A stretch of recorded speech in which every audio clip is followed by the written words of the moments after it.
Welcome to the PH 4410 review on random matrix theory.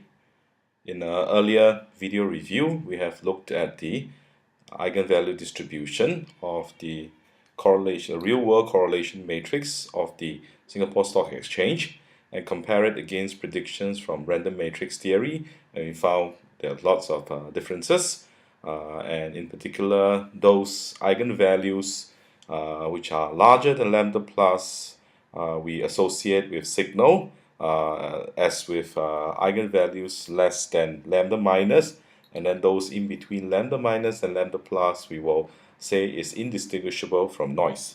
But now let's look at what further information can be available from the eigenvectors. So again, I loaded the SGX price data of 947 stocks, of which one of them doesn't have any changes in the period that was investigated. So I removed it from the correlation matrix. Now the correlation matrix, as you can see, is 946 by 946, and now we can get the eigenvectors themselves. So earlier on we were using L equals to Eig to get the eigenvalues, but now we also want the eigenvector information. So we do VD equals to EIGC. Now the correlation matrix C is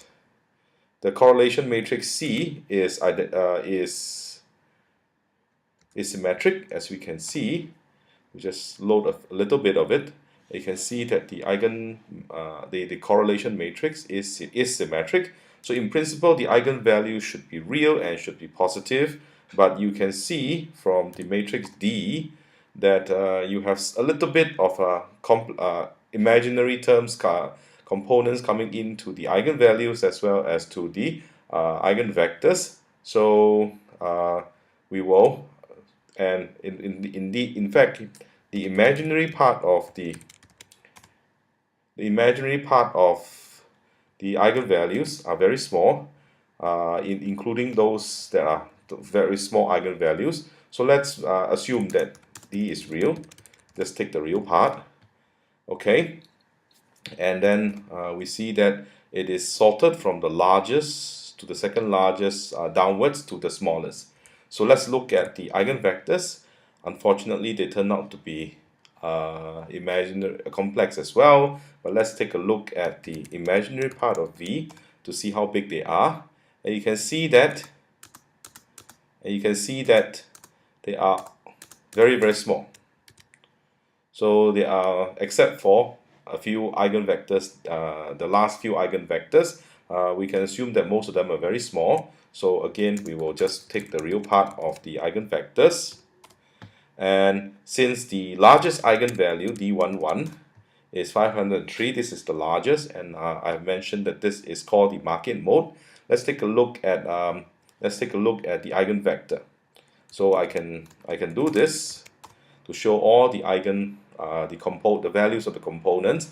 In principle, there should not be any negative signs, but it might be that for real correlation matrix, where the data are not necessarily independent, sometimes negative components cannot be avoided.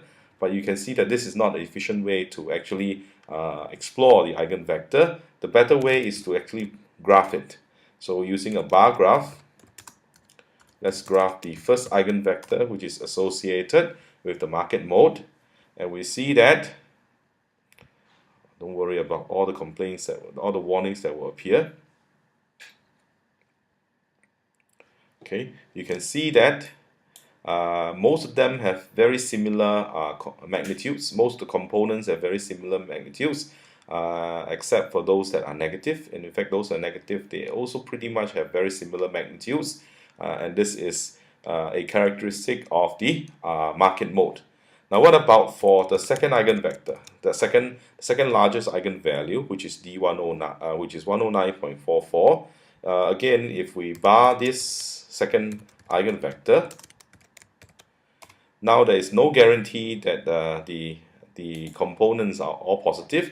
So now you see a good mix of positive components as well as negative components large components as well as small components. Now let's take a look at those components that are larger than 0.05, say. So let's take a look at those that are larger than 0.05.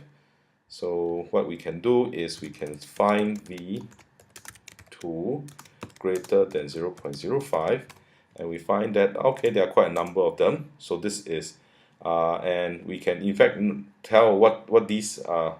So if we just, let's capture the output of find. Okay, and then we can have there is an array called tickers 947 by 1, which is actually the names of the stocks. So if we get rid of the 499th, if you recall, we have earlier on eliminated that. Okay, and then put K in there. Okay, so these are the stocks that are involved. So DBSM is the Development Bank of Singapore. DYEN, I have no idea. EX, so some of these we have to go online to check out the identities. Some it's quite clear. Well, most of them are not very clear now, right now. So so there is a potential for discovering what these components mean. And also we may be more interested in something larger. If you take a look at so say something, say much larger than 0.05, say at 0.07. Let's see how many such components there are. Now there are fewer. Let's put that into here, tickers. And you can see that this is dyen.si, hngx.si, innv.si. So there's a much smaller group of stocks that participate in the second eigenvector at this level of greater than 0.07. And similarly, we can do the same thing for the third one. Okay, the third eigenvector, there are more, but let's see what they are. And you can see that they are not really overlapping. So this is a good way, using the eigenvectors of the second eigenvector of the correlation matrix onwards to discover sectors in the stock market. But is this reasonable? So should we choose 0.07 or 0.05? The easiest way to do it would be to pick something that is within the random matrix theory prediction. For this, we have earlier on found that the Q is equals to 8096 divided by 946, so that is 8. So L max is equals to 1 plus 1 over Q plus 2 over square root Q. Okay, this is L max, and L min is 1 plus 1 over Q minus 2 over square root Q. So it is between 1.8 and 0.433. So let's see which eigenvalues are in this range. So this is already smaller than the minimum eigenvalue. So let's see.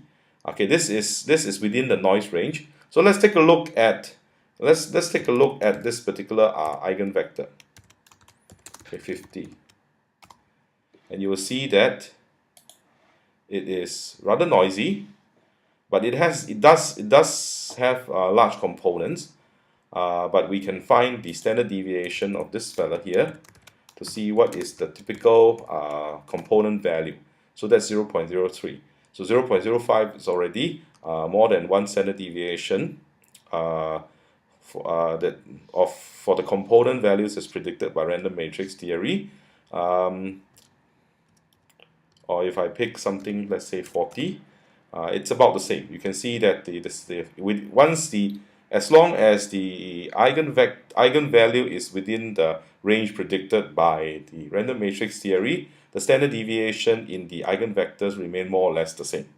Okay, so we can use this as a way to do statistical testing of the signal eigenvectors, those with eigenvalues outside of L max, L plus and L minus. But we can also do something more interesting.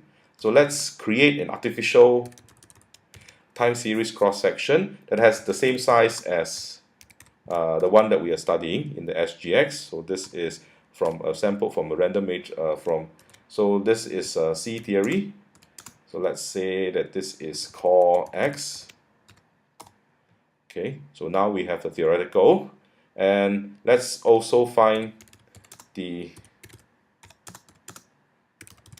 eigenvector of this theoretical correlation matrix, and we see that now there is no, in fact the eigenvalues are all within the range predicted by random matrix theory, and V is also not complex anymore, V is real.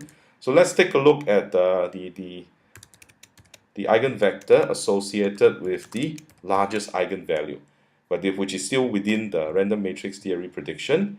And you can see that now, it looks just like the one that we have seen, the market mode. How about the second one? Okay, not very different from, in fact, oh, sorry. I'm not supposed to be looking at V, I'm supposed to be looking at VTH, the theoretical. Okay, so no wonder it looks very similar. Okay, so this is the first the eigenvector associated with the largest eigenvalue for the theoretical correlation matrix from a random time series cross section, and you can see how similar it is to, let me remind you, 40. So this is an eigenvector within the range of eigenvalues predicted by random matrix theory, and you can see that the two of them are very similar in structure. Okay, so this is the signature of noise. Any eigenvector that has something that looks like this is within the noise eigenspectrum predicted by random matrix theory. So indeed, according to random matrix theory, if the correlation matrix is purely that of noise, then there will be no information in the eigenvector as well.